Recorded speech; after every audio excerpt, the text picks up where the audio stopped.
In the year 1258, the city of Baghdad was not just a city, it was the center of the world. It was the jewel of Islam, a metropolis of 1 million people, filled with palaces of marble, gardens of paradise, and a legendary house of wisdom where the greatest minds of the earth gathered. It was the seat of the Abbasid Caliphate, a dynasty that had stood for 5 centuries. The Caliph, al-Mustasim Billah, sat on a throne believing he was the shadow of God on earth, untouchable and invincible. But on the horizon, a storm was gathering, a storm made of flesh, steel, and fire. The Mongols were coming. Led by Hulagu Khan, the grandson of Genghis Khan, the Mongol army was a force of nature that had already crushed everything in its path, from China to Persia.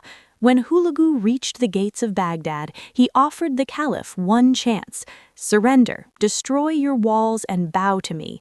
But the Caliph, blinded by arrogance and surrounded by advisors who feared to tell him the truth, laughed at the threat. He believed that if Baghdad were attacked, the entire Muslim world from Morocco to India would rise up to defend him. He was wrong. No one came.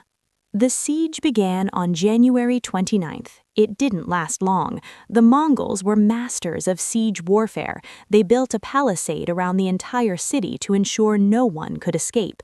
They bombarded the walls with catapults and heavy stones. Inside the city, panic set in. The Caliph, realizing too late that his army was weak and unpaid, tried to negotiate. He sent out his vizier with gifts, but Hulagu refused them. The time of talk was over. The time of blood had begun. On February 10th, Baghdad fell. What followed was a week of slaughter so horrific that historians struggle to describe it. The Mongols entered the city and unleashed hell. They killed everyone: men, women, children, the elderly. Estimates of the dead range from 200,000 to over 1 million. The streets ran with blood. But the greatest tragedy was the death of knowledge. The Mongols took the contents of the House of Wisdom, priceless manuscripts on medicine, astronomy, philosophy, and mathematics, and threw them into the Tigris River. It is said that the river ran red with blood from the bodies, and then black with ink from the books. The intellectual heritage of centuries was washed away in a single afternoon. But what of the Caliph, the man who thought he was untouchable? His fate was the most shocking of all. Hulagu Khan captured al-Mustasim and his entire family. He wanted to make an example of them, but there was a problem. Mongol tradition and superstition held that if the blood of a king or a royal ruler was spilled onto the earth, it would anger the sky gods and cause natural disasters like earthquakes. So, Hulagu had to find a way to kill the Caliph without shedding a single drop of his blood on the ground.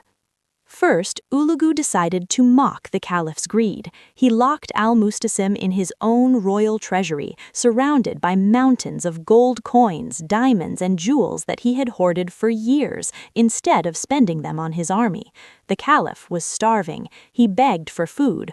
Hulagu brought him a gold plate with gold nuggets and said, "Eat your gold. If you had spent this iron and gold on your soldiers, you might have defeated me." The Caliph replied that he could not eat gold.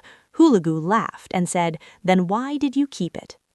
After days of psychological torture, the final execution began. The method was brutal, humiliating, and uniquely Mongol.